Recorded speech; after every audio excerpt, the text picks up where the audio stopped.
Hello, it's been a while since I've done a video. It's a Saturday morning and I'm heading up to Lowry and I'm gonna have birthday lunch with a family member and then return back home.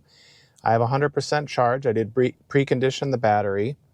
The trip today is going to be 312 miles. I have 2 charging stops.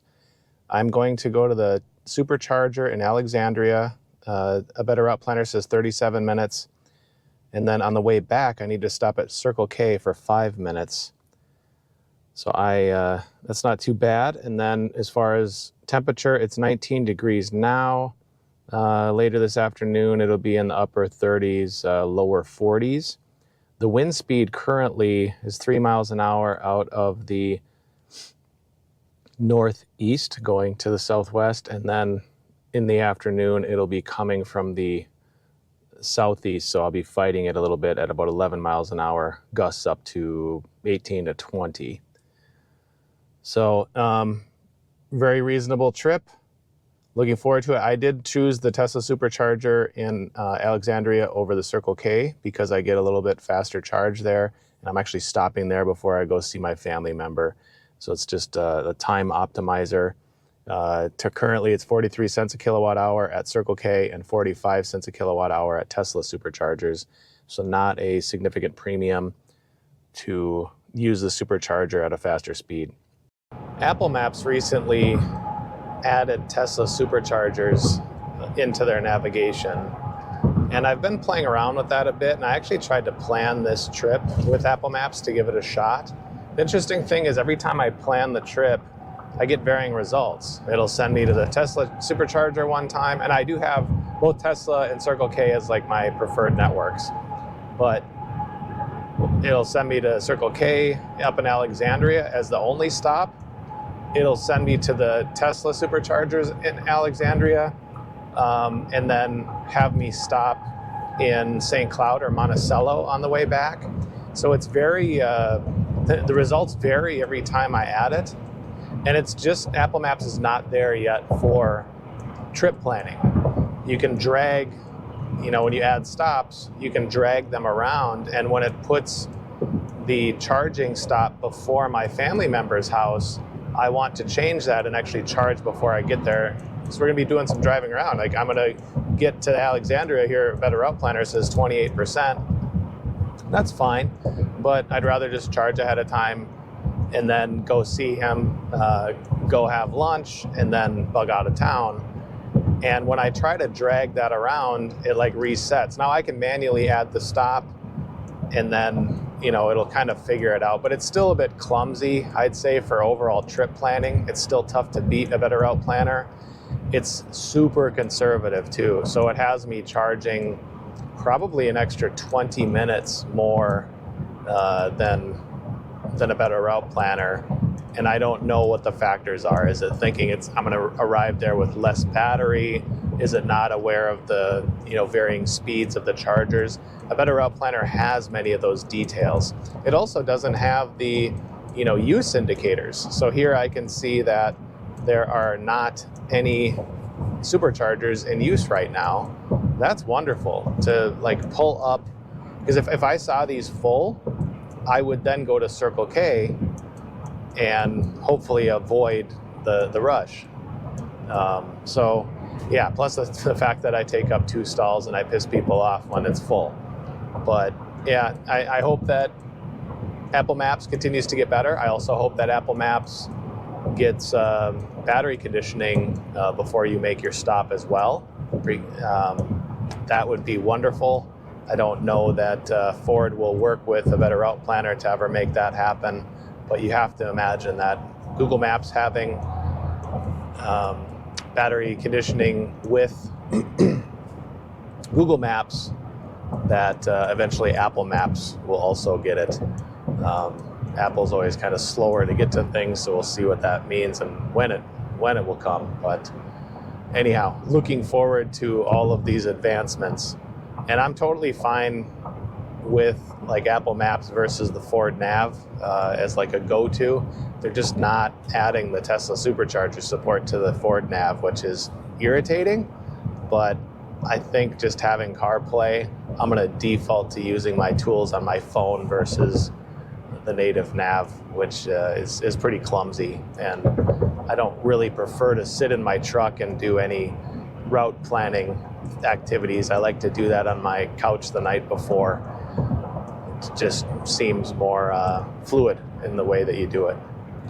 So anyhow, I will likely see you at the Supercharger unless anything exciting happens between now and then. Thanks for watching. A bit of an update on the truck. So I've had it now just over a year. I bought it at the end of February. It's now kind of later in March. So nearly 13 months. And been very pleased. I've had a few recalls that I've dealt with, from like software to something with a bolt up front with the steering assembly. That was all taken care of and smooth. In one of those recalls, I did have, surprisingly, an oil leak. Apparently there's an oil pump on the rear motor, and there was a leak on the seal where it connected. So they cleaned that up, fixed the seal, and topped the oil off. So that was kind of humorous. I didn't know that. I figured there was some kind of lubricant in the motors, but I did not know it was in fact oil. But yeah, I've had one tire rotation at 10,000 miles. That cost me $30 at the dealership. I know I can do that for free at Discount Tire, but I like to have them kind of look over the vehicle. And again, they found that oil leak, so that was pretty slick. Then, let's see, what else? I'm at 17,000 miles, and I was at just under 17 at the year mark. But to only have to do a tire rotation at that point, I'm due for a cabin air filter here at the $20,000 mark. That'll be pretty cheap off of Amazon. I can get that taken care of. And there's no significant maintenance until I get to 150,000 miles on this vehicle. So I don't know that I will get there. I may. I hope to have this truck for about 10 years. The other good thing to report is that I have zero battery degradation at this point. So 17,000 miles in. And keep in mind, especially in the winter here in Minnesota, charge to 100% very often when I'm taking road trips and I'm going up north. So that stresses the battery. I have done a fair share of DC fast charging, whether it's a trip down to Fulda, doing this Alexandria trip, going to La Crosse to bring or see our son in college. We did the Cleveland road trip last summer. So, it's not like I'm only doing level 2 charging. And then I actually got a little nervous a few weeks back. By mistake, I had set the charging target to 100% at home, and I didn't go anywhere for a few days. So it was sitting there at 100%. I'm thinking, man, that's probably not good for the battery. Ended up driving a little bit a few days later, and then got it back down to like 85 or below. But yeah, I'm very pleased with what I'm seeing so far. Very little problems with the truck, and just over a year, $30 in maintenance. That beats having to do oil changes and other things like that. We've got our Honda Clarity plug-in hybrid, and I still have to do oil changes on that. Last year I did a transmission fluid change, and those costs add up. And I'm happy to not have to do that stuff with this vehicle. Again, very pleased. Blue Cruise, using it now. I'm still waiting for the 1.4 update. It's rolling out to some people. I just haven't gotten it yet. I have 3 years for quote-unquote free with the purchase of this truck, and then recently they offered a bonus year. After that, they will charge $50 a month, and there's an annual fee or maybe even a lifetime thing. I don't know that it's worth that much. I'll have to kind of see when the time comes. I think, maybe in the summer or something. When I go up north, I can use it for about half of the trip. So once I break off of 94, because of the direct intersections to Highway 10 and 371, Blue Cruise does not work with the exception of up by Camp Ripley. There's a stretch there where it kicks in for a little bit. This trip today, I will be using it for most of the drive because I'm on 94 primarily, which is great. So I really do enjoy it. It takes the stress out of driving. Again, I've said it before, I'm set to 5 miles an hour over the speed limit, and I just sit here in kind of the middle lane going with traffic, and I really don't have to do anything. It's very calming. I just listen to music and let the truck drive, and I have to look forward. If I look away, it barks at me a little bit, says watch the road. I did have one instance where I think there was glare on my sunglasses, and these sensors here could not see my eyes, and I couldn't figure out what's going on, and it's barking at me to watch the road. It actually started kind of shuddering the brakes, I think in an attempt to wake me up.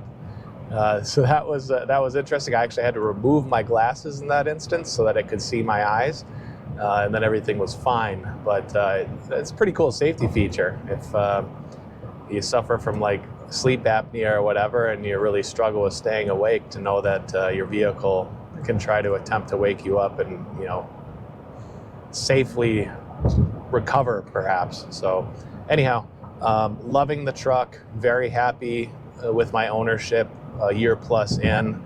I truly enjoy driving this truck. It's so comfortable. The maintenance of it and everything is just great. Having the frunk for extra storage, knowing that the contents in the frunk are secure, that people can't peek into my windows, that they, you know, aren't going to look into my tailgate and see what's going on there, is real benefit over a gas truck as well. And yeah, 10 out of 10. I love everything about this truck. The only thing that I'd say right now would be I would love to have faster DC fast charging, but hey, that'll come. I was looking, you know, perhaps to replace in a few years our Honda Clarity. Of course, looking at the Mach-E, hoping that they advance the charging speeds there. But like I look at like the EV9, which isn't the most attractive looking vehicle, but that thing charges 10 to 80% in 24 minutes. That's what I want to see more of. You're on a road trip and you're able to get in and out in about 20 minutes. That is ideal. This thing is 40 to 45 minutes. I get it, it's a big, huge truck, but even like the Silverado has a much bigger battery and charges, I think, in less time with almost twice the capacity. So pretty impressive, and that thing can just take more juice at any given time. So it's coming. I expect that our next vehicle will be much faster to charge, and I look forward to that. In fact, I'm kind of enjoying waiting because I'm looking forward to see what's to come.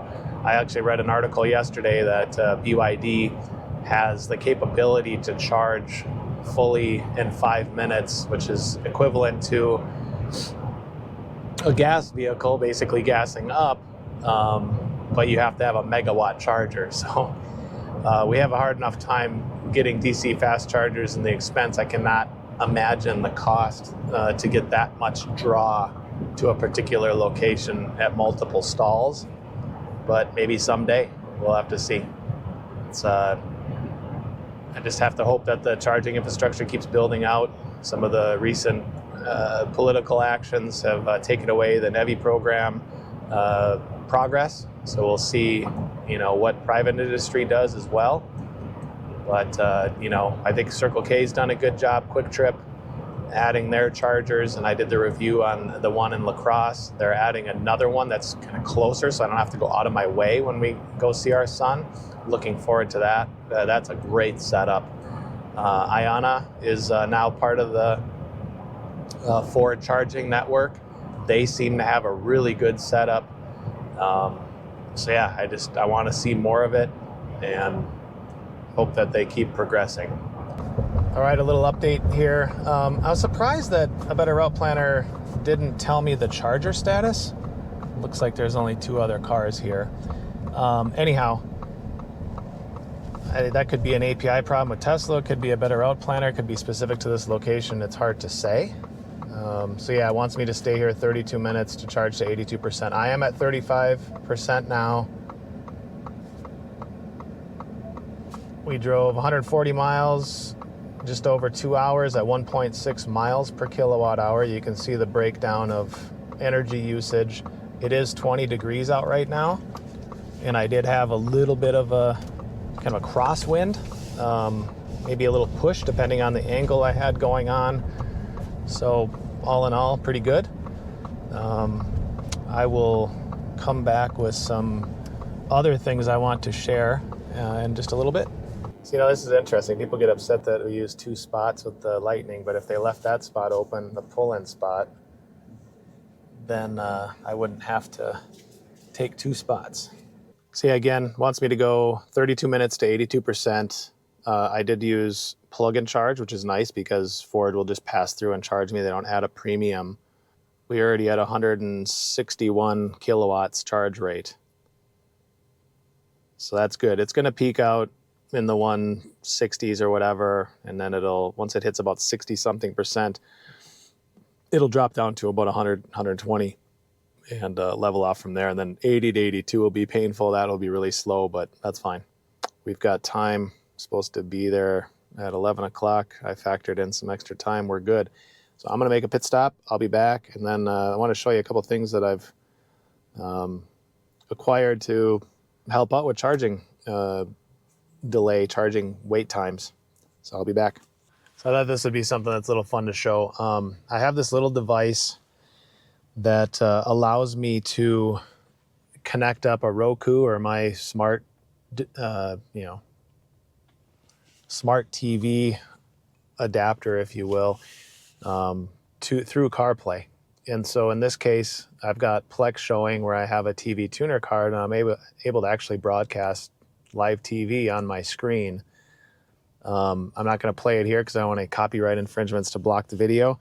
But yeah, it's pretty cool. It lags a little bit with the audio and stuff like that. I saw somebody hooked up a Nintendo Switch to one of these. I think that probably wouldn't work too well for me with some of the lag. But anyhow, it's kind of cool. Like if you're sitting here for 40 minutes, you got time to kill, there's a game on, you can go ahead and watch. That's just another way to pass time. There is obviously silly little things here, but there is YouTube built into the system. If you want a really good overview of the Lightning, I would recommend that you go and look up Lightning Mike on YouTube. He's got a very thorough 2-year review talking about all the things he's experienced over the 2 years, including costs. The only concern I have with his cost breakdown is he's not factoring in his electrical, like the taxes that his home charging adds. So for example, my off-peak charging at home is about 5 cents a kilowatt. When I factor in taxes, it's actually about 11. So his numbers are a little bit skewed because of that, but everything else is really good. He does like a what I like, what I don't like review of the Lightning with all kinds of various features. It's very thorough, worth the watch if you're interested in a Lightning. He's had his longer than mine, and he has driven a lot of miles. So yeah, this is just one way that you can kill time when you're waiting to charge. Just helps kill time. I got here at about the top of the hour, so I've been charging for 12, 15 minutes, somewhere in there. We're already up to 57%, so that's pretty good. Added 33.2 kilowatt hours. We're actually at 173.3 charge rate. Tom from A State of Charge recently did a video on an update that Ford did that increases the charge time, or the charge rate. It used to be topped out at about 150 kilowatts, but now we're seeing this 170 range, which is terrific. It helps us save time. I'm at 59% right now at 172.9. As soon as I hit 60%, I expect it's going to drop down. I think that's a threshold. Oh, nice. I got a Mach-E next to me. But yeah, helpful. It helps save time. And this is another reason why I went to the Tesla Supercharger versus the Circle K. Circle K, for some reason, I'm not able to get 140 kilowatts, even though it's a 180 kilowatt charger. So yeah, this saves me time. If I had more time, I'd probably just go to the Circle K charger. I'm actually holding 162 kilowatts at 62%, not too shabby. So about 20% left to go. They wanted me to get up to 82% before I leave. All right, so I finished just a couple minutes ago. Was about 32 minutes, so not too shabby. On to the next stop. All right, we're back on the road. I've got 151 miles to go to get back, about 2.5 hours. Has me stopping in Monticello at the Supercharger. I might stop in St. Cloud at Circle K, otherwise even maybe right across the freeway. We'll see kind of what's happening at that point, but yeah, I have one stop for maybe 10 minutes, and then I'll be on my way home. Should be a pretty easy trip. The temperature now is up to 38 degrees. And I have a little bit of a headwind. All right, so I am not going to go to the Supercharger. I'm going to go to Circle K. I don't think I've used this particular one yet. Last time I thought about doing it, and I ended up going to the Tesla Supercharger and found some other non-Tesla users struggling over there. Hopefully they're not having troubles this time, but it was also cold and they were outside having troubles. Anyhow, so I'm going to check this one out for the first time. We are at 15% state of charge.